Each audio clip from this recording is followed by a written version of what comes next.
আপনি 4 মাসের জন্য কাজ করেছিলেন 4 মাস। এবার যদি নির্বাচিত হয়ে সভাপতি হয়ে আসেন, নতুন কোনো কাজ করবেন, কোনো কিছু সেট করেছেন কিনা? আমরা তো যা বলার আজকে শেষ হোক, তারপরে সব একসাথে বলবো, ডিপেন্ডিং অন দ্য আলটিমেট রেজাল্টের পরে সব বলবো আর কি। প্রথমবার যখন নির্বাচন করছেন, কোনো এক্সাইটমেন্ট কাজ করছে কিনা? এক্সাইটমেন্ট তো থাকবে দুটো, একটা হচ্ছে এই নির্বাচন অংশগ্রহণ করছি, আমি নিজেও নির্বাচনে দাঁড়িয়েছি, so let's see, hope for the best. ভাই আমরা আফগানিস্তানকে হোয়াইট ওয়াশ করেছি নির্বাচনে নেওয়ার দলে কি জাতীয় দলের পারফরমেন্স আমরা তো ওই কাজটাই খুব মেন কাজ হচ্ছে বাংলাদেশ জাতীয় দল, বাংলাদেশের ক্রিকেট, এবং দলকে অনেক শুভকামনা জানাচ্ছি, ভালো ক্রিকেট খেলেছে এবং সামনে যে আমাদের ওয়ানডে সিরিজটা আছে এটা অত্যন্ত গুরুত্বপূর্ণ।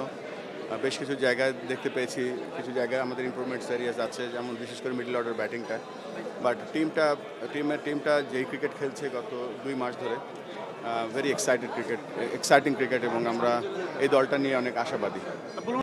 আপসাইড ডাউনের কথা গতকালকে বলছিলেন যে নির্বাচন অনেক কিছু হয় এবং ঘন্টায় ঘন্টা সবকিছু পরিবর্তন হয়। হ্যাঁ। তো এখন আসলে পরিবেশটা কেমন মনে হচ্ছে সবকিছু মিলিয়ে? এখন তো এইমাত্র আসলাম, তো দেখি আর কিছুক্ষণ দেখি, বাট ভালো লাগছে, অনেক সতীর্থরা আছে এখানে, বাংলাদেশের বিভিন্ন জেলা থেকে লোকরা এসছে, ক্লাবের লোকরা এসছে, অল দ্য স্টেক হোল্ডার্স আছে এখানে। আগের নির্বাচনে চাইতে আলাদা কোনো কিছু দেখছেন? আমি তো এর আগে কখনো এই নির্বাচনে অংশগ্রহণ করিনি, এটা আমার ফার্স্ট, সো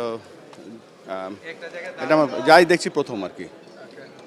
ভাই নির্বাচন কেমন হচ্ছে আপনার কাছে, কি মনে হয়? নির্বাচন তো আসলাম এইমাত্র, এবং আমি যা দেখছি সবই প্রথম, এর আগে কখনো নির্বাচনও করিনি, নির্বাচনে অংশগ্রহণ করিও নি, সো যাই দেখছি সব নতুন আর কি।